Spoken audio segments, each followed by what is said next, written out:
நம்ம தமிழ் சினிமாவில் பயங்கரமாக அனௌன்ஸ்மெண்ட் பண்ணி தவிர்க்க முடியாத ஒரு சில காரணங்களால் கைவிடப்பட்ட திரைப்படங்கள் என்னென்னன்றதை பார்க்கலாங்களா. இந்த லிஸ்ட்டில் ஃபஸ்ட்டு நம்ம கமலஹாசன் அச்சீவ்னத் கூட்டணியில் கமலஹாசன் 223ன்னு ஒரு ப்ராஜெக்ட் அனௌன்ஸ்மெண்ட் பண்ணாங்க. அனௌன்ஸ்மெண்ட் வீடியோலாம் பார்த்தீங்கன்னா பயங்கரமாக இருக்கும். படத்தோட ஹைப்பை ரொம்பவே ஏற்றி விட்டுச்சு. ஆனால் படம் ஷூட்டிங்கு போகாமலே கைவிடப்பட்டது. அதுக்கப்புறம் நம்ம சிம்புவும் கோகுலும் சேர்ந்து கொரோனா குமார்னு ஒரு படத்தை எடுக்க போகிறதா வேல்ஸ் ப்ரொடக்ஷனில் அனௌன்ஸ்மெண்ட் பண்ணாங்க. சிஎஸ்கே சிங்கங்களான்னு ஒரு சாங்கெலாம் கூட ரிலீஸ் பண்ணாங்க. சாங்கு கூட கேட்க நல்லாவே இருந்துச்சு. ஆனால் அந்த சாங்கோட கடைசி சிம்பு இந்த ப்ராஜெக்டை விட்டு வெளில போயிட்டார்.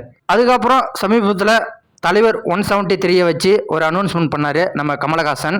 சுந்தர்சி டைரக்ஷன் பண்ண போகிறதா பயங்கர ஹைப்பாகவும் இருந்துச்சு. அதே சமயத்தில் சோஷியல் மீடியாவில் அரண்மனை 4ன்னு வச்சு செஞ்சாங்க.